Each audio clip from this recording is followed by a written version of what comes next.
Hello, Scorpio, Sun, Moon Rising, and Venus Signs. Kamusta kayo? Sana po'y nasa mabuti kayong kalagayan. Welcome back po sa Star Tarot. At kung bago kayo dito, welcome din po kayo. Please subscribe, like, share my videos, and leave me a comment kung nag-resonate po kayo.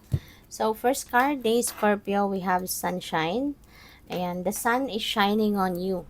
Wow, so this is good. Career and business growth, fabulous communication and relationships. So, the sun is going to shed its light on you, sa inyong karera, sa inyong negosyo. Excuse me po. So, napakaswerte ninyo. Diba? Kasi kapag maliwanag, there could be energy dito, magiging enthusiastic ka, you will be optimistic, papasok dito yung swerte, di ba? Kasi magiging maayos ang lahat eh.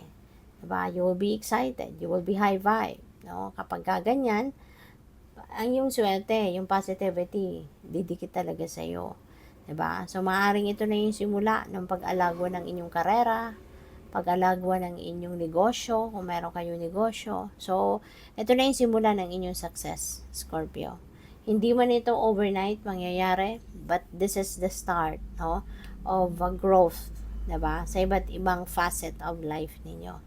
At saka, in terms of relationships din, diba? Mas mag-i-improve na din siguro dito yung inyong communication. So, when you start to be open to each other, wala nang sekreto, lahat napapag-usapan na. So, mas magiging maganda, mas magiging stronger yung inyong relationship. So, we have wisdom. To focus on the past is to lose the future. Heed advice from an older person which will allow you to move on. Okay? So, maaari na you are going to gain additional wisdom. Maaari din na you are going to be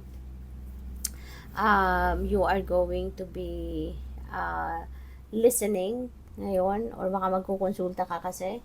So, you will be listening to someone, no, na person of wisdom na marami na din itong experiences in life. This could be also a person na kumbaga seasoned in life na din siya. Diba? Kaya marami na itong masishare sa'yo. So, we also have declutter. Declutter your life. Let go of correspondence, objects, and people you no longer want.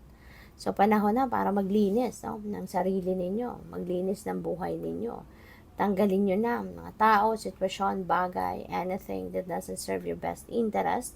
Kasi for sure, kung alam nyo na hindi naman to nagsiserve ng highest good ninyo, then for sure, tatanggalin mo na to sa buhay mo. Aalisin mo na to sa buhay mo. Diba? So, whatever you no longer want, kung ano man ito hindi mo na gusto, hindi mo na kailangan, release them. Let it go. Okay? Sabi dito, someone will hurt your feelings and reveal new side of themselves that you may wish to avoid. So, pwedeng, kilala mo na to. Pwedeng kaibigan mo to. Tinuring mong kaibigan. Pero, this time, makikilala mo na yung tunay niyang pagkatao.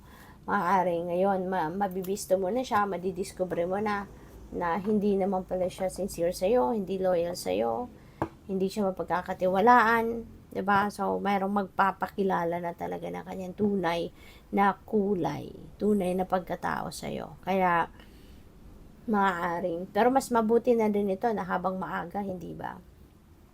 Makilala mo na yung taong ito para, kumbaga, maging maingat ka na, matanggal mo na to sa buhay mo, diba? Maalis mo na siya sa buhay mo. Yung ganon. So, it's better, no, na mas makilala mo na nga siya sa ngayon. So, maraming salamat for subscribing, and if you haven't subscribed yet, subscribe na po kayo.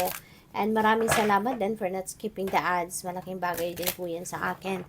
And kung gusto po ninyo na mag-join sa membership, just click the join button po sa baba ng video. Thank you. So, we have unity. And this is a time for divine understanding, renewal, peace, and hope. You radiate and attract great love. Ayan. So, baka meron ditong strong bond between two people in love, no?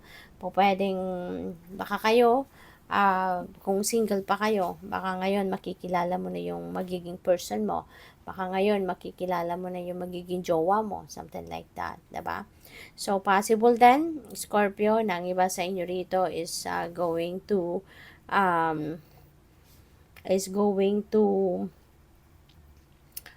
siguro kung nasa relationship na, feeling ko dito mas magkakaroon kayo ng mas greater understanding of each other, 'di ba?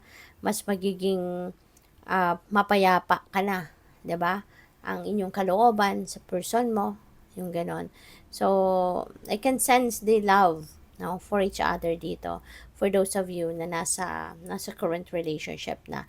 But for those of you na wala pang karelasyon, baka ngayon, this time is your time na magkakaroon na din kayo ng love life, you know.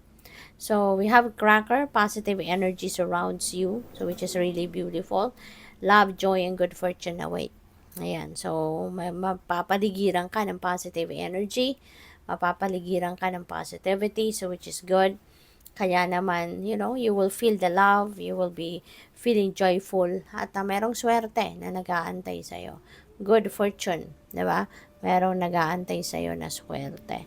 So, we also have the Phoenix. Be prepared to be renewed after a period of crisis, kasi papunta ka na ngayon sa pag-solve, no, sa inyong mga problema. So, this is really beautiful.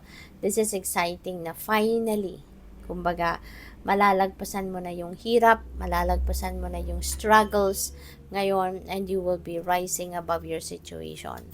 You will be rising like a phoenix rising from the ashes, kumbaga. Yung bang masasabi mo na, finally, thanks God, diba? Kasi problem solved ka na. Makakaahon ka na sa hirap, sa kung anumang klaseng difficulty, yung pinagdadaanan mo, matatapos mo na yan, makakaahon ka na, no? Kaya be ready, no, for the new life na naghihintay sa'yo. Be ready for the new opportunities na nag-aantay din sa iyo. Okay? So, good luck po. Thank you for watching. Love and light. Namaste.